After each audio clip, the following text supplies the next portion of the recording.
Greetings and welcome to our series of weekly devotionals. This week we're taking a look at a passage in the book of Numbers, which details the Israelites out in the desert and they're sort of complaining to God and to Moses about their situation.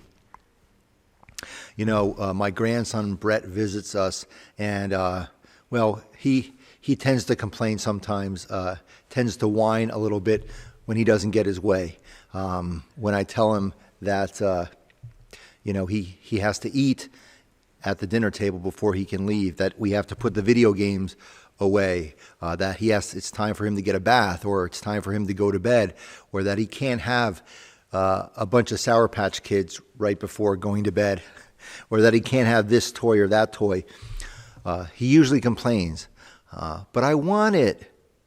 And I've noticed that some of the adults in his life, their solution to his complaining and whining is to give in, to let him get his own way. That kind of quiets him and stops the complaining. Well, the Israelites are complaining in this passage from the book of Numbers, and God's response to them is a little bit different. God responds in this way.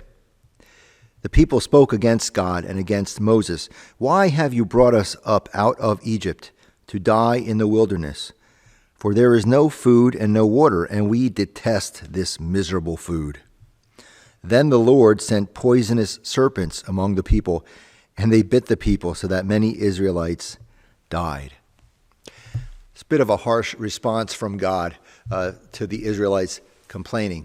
But as we continue to read, it sort of works. The people end up repenting, turning back to God, and in the end, God gives the Israelites what they need and what they want. And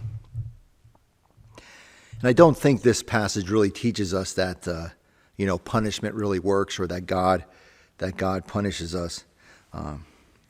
But I do think it teaches us that sometimes the difficulties that we go through, that the times when things don't go our way, are needed, are necessary times for us to go through. The writer and speaker Parker Palmer, I remember him speaking about some of the really difficult moments in his life and in the life of some of his friends and associates, and saying that those periods of time were the times of him growing the most in his life, that he and his friends became more open-minded in these times, became more compassionate, that these times of difficulty helped them to grow in their kindness and love and patience, and that he would not have grown in this way or developed some of these characteristics and qualities if he had not lived through the struggle.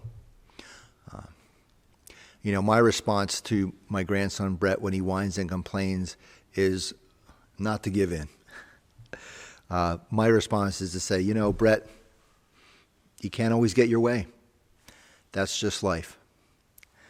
I'm not sure that for a 5-year-old that message, that lesson is really sinking in. But I think it is a good lesson for us all.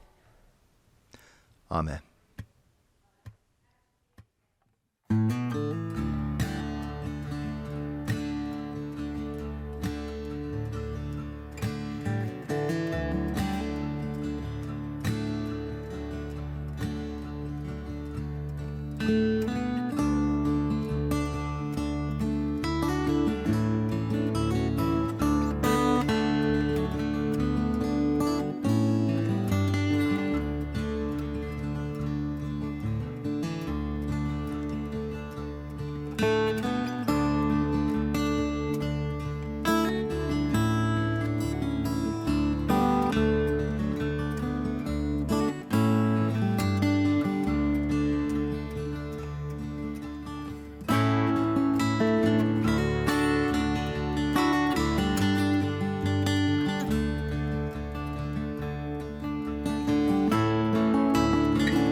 Amen.